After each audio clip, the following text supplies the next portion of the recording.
बाबा विश्वनाथ की नगरी बनारस से आप सभी का स्वागत है आपके अपने favourite channel study with team Banaras में। आज हम डिस्कस करेंगे सीडीपी यानी कि चाइल्ड डेवलपमेंट एंड पेडागोजी के टॉप 15 क्वेश्चंस। और ये प्रीवियस ईयर क्वेश्चंस की सीरीज़ है, मतलब कि 1 जनवरी 2022 का क्वेश्चन पेपर हम लोग इस वीडियो में डिस्कस करेंगे। और इसके आगे का नेक्स्ट पार्ट आप जरूर देखिएगा ताकि आपका जो 2023 वाला सीटेट का एग्ज़ाम आ रहा है उसमें बहुत ज़्यादा आपको बेनिफिट मिले। तो चलिए स्टार्ट करते हैं। सबसे पहले फर्स्ट क्वेश्चन देखेंगे क्या कह रहा है। Which of the following principles suggests that different body parts develop at different rates at various stages of development?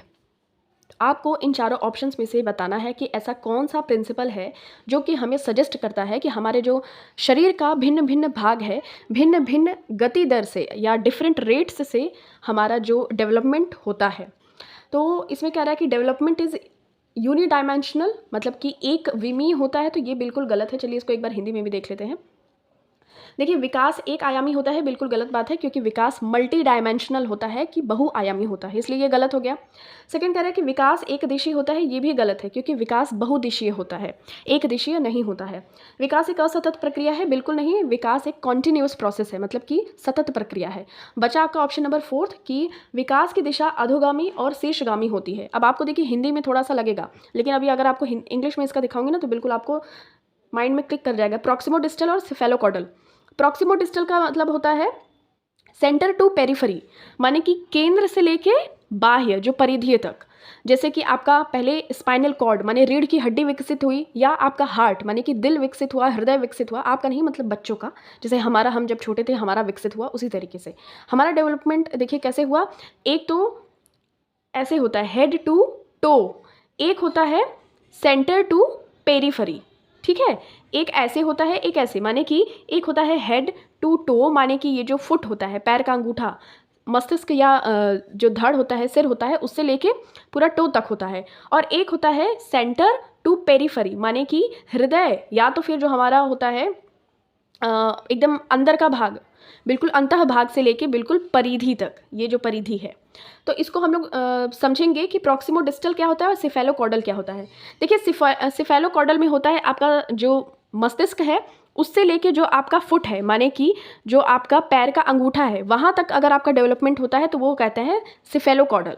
प्रॉक्सिमोडिस्टल में जस्ट इसका अपोजिट हो जाता है कि जो केंद्र है उससे परिधि की ओर, सेंटर टू पेरिफेरी, ठीक है। अब आपको ये चीज़ समझ में आ गई होगी, तो इसलिए आपका ऑप्शन नंबर डी सही हो जाएगा कि direction of development is proximodistal and cephalocaudal. ध्यान रखना है। नेक्स्ट क्वेश्चन बात कर लेते हैं। Which of the following statement is correct.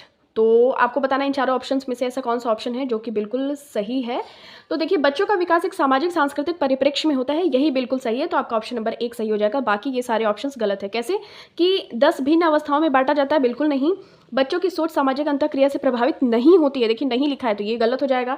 और केवल आनुवंशिकता पर आधारित होते हैं, ये भी गलत है, क्योंकि हेरिडिटी इनटू एनवायरमेंट होता है, ना कि सिर्फ और सिर्फ आनुवंशिकता। और वैसे भी केवल जो टर्म है सीटेट में नेगेटिव टर्म माना जाता है, इसलिए आपका ऑप्शन नंबर 1 सही हो जाएगा। कथन सही पूछा है। नेक्स्ट देखिए, बात कर लेते हैं आनुवंशिक विन्यास की पूर्व निर्धारित रूप से प्रकट होने की प्रक्रिया क्या कहलाती है। तो देखिए, जो हमारा आनुवंशिक विकास होता है, मतलब जो हमारे माता पिता से हमें विरासत में चीज़ें मिली होती हैं, उनका अगर एक सही एनवायरनमेंट मिले तो हमारी जो अनफोल्ड होती हैं प्रोसेस, जो हमें विरासत रूप से मिला है आनुवंशिक, तो उसको जो अनफोल्ड माने कि प्रकट होने की प्रक्रिया कहलाती है। परिपक्वता माने कि मैच्योराइजेशन, ठीक है। जैसे जैसे हमें अगर मान लीजिए हमारे माता पिता से कोई भी चीज़ मिली है और हमें एक उचित एनवायरनमेंट मिलता है तो हम और ज़्यादा मैच्योर हो जाते हैं, परिपक्व होने लगते हैं। वही चीज़ इस क्वेश्चन में पूछी गई है कि उस चीज़ को क्या कहते हैं, उस प्रोसेस को क्या कहते हैं, तो परिपक्वता कहते हैं। नेक्स्ट देखिए क्वेश्चन, समाजीकरण का प्राथमिक और द्वितीयक कारक क्या है। तो देखिए, जो प्राइमरी फैक्टर होता है सोशलाइजेशन का, तो ये होता है फैमिली। और अगर सेकेंडरी एजेंट ऑफ सोशलाइजेशन बात करें समाजीकरण, तो ये स्कूल या मीडिया या ऐसे करके हो सकता है। तो देखिए, आपको प्राइमरी वाला पूछा है, सबसे पहले यहाँ फिल इन द ब्लैंक्स में फैमिली आपको कहाँ दिख रहा है, तो फर्स्ट ऑप्शन में ही दिख रहा है, तो बस बिल्कुल फर्स्ट ऑप्शन मार के आप आगे बढ़ेंगे। तो आपका ऑप्शन नंबर 1 परिवार और विद्यालय सही हो जाएगा। Next question, according to Lawrence Kohlberg what is the primary basis for 7 to 8 year old children's moral decision. देखिए, लॉरेंस कोलबर्ग ने 3 अपनी प्रकार क्या दी है, स्टेजेस दी हैं। एक होता है पूर्व पारंपरिक स्तर, उसके बाद होता है पारंपरिक स्तर, लास्ट वाला होता है पश्च पारंपरिक स्तर। 3 स्टेजेस दी हैं और उसको 6 लेवल्स में बांटा है, मतलब कि एक अपने स्टेज को 2 पार्ट्स में डिवाइड किया है। तो आपको बताना है कि अगर कोई बच्चा 7 से 8 साल का है, तो अगर वो कोई भी नैतिक निर्णय लेता है कि मतलब ये काम मुझे करना चाहिए या नहीं करना चाहिए, वो किस प्रकार की थिंकिंग रखता होगा। तो देखिए, दंड और आज्ञा पालन की सोच रखते हुए वो नैतिक निर्णय लेने का आधार रखता है। जब कोई 7 से 8 साल का बच्चा होता है, तो वो पूर्व पारंपरिक स्तर पे रहता है, मतलब कि बिल्कुल फर्स्ट वाली पे। तो वो ये सोचता है कि अगर मैं ये काम करूँगा तो मेरे माता पिता मुझे दंड देंगे, अगर मैं ये काम गलत करता हूँ। और सिर्फ़ उसका यही दायरा होता है कि मैं अपने ऐसे काम करूँ कि जो मुझे दंड न दिलवाएँ। ये नहीं सोच के करता है कि समाज में क्या होगा, सामाजिक अनुबंध होगा कि नहीं, सार्वभौमिक नैतिक सिद्धांत का मुझे पालन करना कि नहीं, ये सारी चीज़ें नहीं सोचता है। वो बस ये सोचता है कोई भी नैतिक निर्णय लेने के लिए कि हमको दंड मिल सकता है कि नहीं, या अगर हम आज्ञा का पालन न करें तो मेरे साथ क्या हो सकता है। बस यही सोच के वो नैतिक निर्णय लेता है। तो यही पूछा जा रहा है कि 7 से 8 वर्ष का बच्चा किस प्रकार से नैतिक निर्णय लेता है अकॉर्डिंग टू लॉरेंस कोहलबर्ग। तो वो सिर्फ और सिर्फ इसलिए लेता है कि हमको इस चीज़ से दंड मिलेगा तो हम ये काम नहीं करेंगे। अगर हमको ये चीज़ से करने से दंड नहीं मिलेगा, मतलब अगर उसको ये नहीं लगता कि चोरी करना पाप है, बस उसको ये लगता है कि अगर हम चोरी कर लेंगे तो मेरे मम्मी पापा डांटेंगे या कुछ भी कर सकते हैं या दंड दे सकते हैं, तो बस मुझे ये काम नहीं करना है। उसको समाज उमाज से कोई लेना देना नहीं होता, इसलिए आपका ऑप्शन नंबर सी सही हो जाएगा। नेक्स्ट देखिए, क्वेश्चन बात कर लेता है कि जीन पियाजे के सिद्धांत में क्रमबद्धता माने कि सीरिएशन, इसको इंग्लिश में क्या कहते हैं, सीरिएशन, माने कि किसी भी चीज़ को लंबाई या ऊंचाई या किसी भी चीज़ के अनुसार में क्रमबद्ध रूप में बिल्कुल सेट करना। तो वो चीज़ जीन पियाजे किस चीज़ को रेफ़र करते हैं।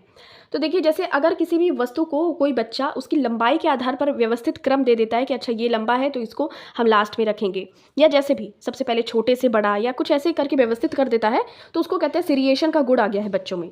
और ये कब आता है, 4 स्टेजेस दी है ना जीन पियाजे ने, तो जो तीसरी वाली स्टेज है मूर्त संक्रियात्मक अवस्था, तो उस स्टेज में आता है वस्तुओं को सीरिएशन माने कि लंबाई के क्रम में या ऊंचाई के क्रम में, किसी भी क्रम में व्यवस्थित करने का गुण बच्चों में। तो जीन पियाजे के अनुसार ऑप्शन नंबर 1 सही हो जाएगा। सीरिएशन का मतलब होता है वही।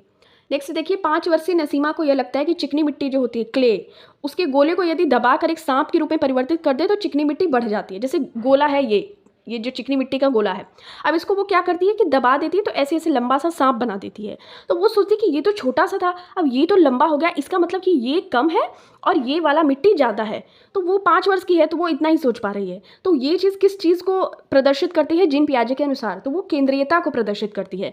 बच्ची जो है नसीमा 5 वर्ष की, वो सिर्फ एक ही पहलू को देख पा रही है कि अच्छा ये गोल सी मिट्टी छोटी सी थी, इसको मैंने लंबा कर दिया, इसका मतलब कि ये जो सांप जो बन गया है ये ज़्यादा हो गया, ये मिट्टी कम था अमाउंट में और ये वाला क्वांटिटी में ज़्यादा हो गया। तो ये बच्चे की केंद्रीयता के गुण को प्रदर्शित करती है। जैसे एक और एग्जांपल है, जैसे अगर मान लीजिए आप बच्चे को 10 का सिक्का दे दीजिए या नोट दे दीजिए और फिर अगले ही हाथ में या अगली तरफ रख दीजिए 10 के एक एक करके सिक्के, ठीक है, एक एक करके 10 के सिक्के ऐसे रख दीजिए, तो बच्चा क्या करेगा, ज़्यादा चीज़ को उठा लेगा। वो ये नहीं सोचेगा कि ये भी बराबर है ये भी बराबर है, ऐसा कुछ नहीं सोचेगा। वो बस केंद्रीयता उसकी ये रहेगी कि एक ही चीज़, एक ही पहलू को वो ध्यान में रखेगा। तो यही चीज़ नसीमा के साथ भी है, क्योंकि वो 5 वर्ष की है तो वो उतना ही सोच पाएगी, ऑब्वियस सी बात है, ठीक है। तो वो क्या करती है कि चिकनी मिट्टी का एक गोला रहता है तो उसको लंबा कर देती है, ऐसे सांप बना देती है, तो वो सोचती है ये कम है ये ज़्यादा है। तो ये केंद्रीयता का गुण है। आई होप आपको समझ में आ गया होगा। नेक्स्ट क्वेश्चन, लेव वाइगोत्स्की के संरचनात्मक विकास का सिद्धांत किस पर आधारित है। तो लेव वाइगोत्स्की सामाजिक वाला बात करते हैं, सोशल, कल्चरल और लैंग्वेज। तो ये 3 चीज़ अगर कहीं पे भी दिखे तो लेव वाइगोत्स्की वाले ऑप्शन को टिक कर देना है। आपका ऑप्शन नंबर 1 सही हो जाएगा। Which of the following is the term used by Lev Vygotsky to describe child's act of speaking to herself. अगर आपने छोटे बच्चे को देखा होगा तो वो क्या करते हैं, बच्चे अपने ही आप से बात करते रहते हैं, कुछ भी करते रहते हैं तो बात करते रहते हैं, तो उसको कहते हैं निजी संवाद माने कि प्राइवेट स्पीच। तो इसको कहते हैं लेव वाइगोत्स्की प्राइवेट स्पीच। आपका ऑप्शन नंबर 1 सही हो जाएगा। नेक्स्ट देखिए, क्वेश्चन है, एक प्रगतिशील कक्षा के निम्न में से कौन सी विशेषता है। प्रगतिशील कक्षा क्या होती है, जहाँ पे सहयोगितापूर्ण अधिगम होता है, माने कोलैबोरेटिव लर्निंग होती है, साथ मिलजुल कर पढ़ाई लिखाई होती है। जैसे प्रोजेक्ट बनाते हैं कोई बच्चे या ग्रुप वर्क करते हैं, ग्रुप डिस्कशन होता है, तो वही होती है प्रगतिशील कक्षा। जॉन डीवी आई थिंक इसको इन्होंने ही दिया था। तो सहयोगितापूर्ण अधिगम होता है प्रगतिशील कक्षा की विशेषता। एक बच्चे में दूसरों की नियत और इच्छाओं को समझने की योग्यता है, यह बुद्धि उसके किस स्वरूप को दर्शाती है। अगर बच्चा दूसरों की नियत और इच्छाओं को या डिज़ायर्स ऑफ अदर्स समझता है तो वो होती है उसकी अंतरा वैयक्तिक बुद्धि, इंटरपर्सनल इंटेलिजेंस। अगर देखिए व्यक्ति या कोई भी बच्चा अगर अपनी सिर्फ और सिर्फ अपनी बुद्धि या योग्यताओं को समझता है तो वो इंट्रापर्सनल हो जाता है। लेकिन अगर डिज़ायर्स ऑफ अदर्स दूसरों की इच्छाओं या भावनाओं को समझता है तो वो इंटरपर्सनल हो जाता है। तो आपका ऑप्शन नंबर बी यहाँ पे बिल्कुल करेक्ट हो जाएगा। अगर दूसरों को समझे तो अंतरावैयक्तिक, ठीक है। आप इससे अच्छा इंग्लिश में ही याद कर लीजिए, इंट्रा अगर आ गया तो अपना, और इंटर अगर आ गया तो दूसरे का। तो दूसरे डिजायर्स ऑफ अदर्स पूछा है तो ऑप्शन नंबर बी आपका यहाँ पे सही हो जाएगा, इंटरपर्सनल इंटेलिजेंस। नेक्स्ट देखिए बात करते हैं 12 नंबर क्वेश्चन है, विच of the following statements is proposed in national education policy, जो NEP आई थी 2020 में। तो इसमें देखिए जो मल्टीलिंगुअलिज्म है, बस यही ऑप्शन आपका सही हो जाएगा कि जो डिफरेंट बैकग्राउंड के बच्चे आते हैं, विभिन्न भाषा बोलने वाले बच्चे आते हैं, तो NEP 2020 में ये प्रोत्साहित किया गया कि जो बहुभाषी होते हैं तो वो उच्च संज्ञानात्मक लाभ हो जाएगा। विभिन्न प्रकार के बच्चे अगर भिन्न भाषा बोलेंगे तो सभी बच्चों का संज्ञानात्मक विकास होगा। तो इसलिए आपका ऑप्शन नंबर सी सही हो जाएगा। 2020 यही प्रस्तावित करता है NEP। नेक्स्ट देखिए, जेंडर भूमिकाएं क्या होती हैं, जेंडर रोल्स। तो ये अधिग्रहित व्यवहार होता है, मतलब कि समाज में हम देखते हैं कि इस जेंडर माने कि इस फीमेल और मेल को क्या क्या असाइन किया गया है रोल, तो ये चीज़ हो जाती है लर्नड बिहेवियर। ये तीनों ऑप्शंस में से आपको लग रहा होगा तो लेकिन बिल्कुल गलत है। ऑप्शन नंबर ए सही हो जाएगा कि अगर हम किसी भी पुरुष या स्त्री को देखते हैं कि अच्छा ये इसका ये काम है, या हमारी माता का ये काम है, पिता का ये काम है, तो वो उनको जेंडर रोल मिला होता है।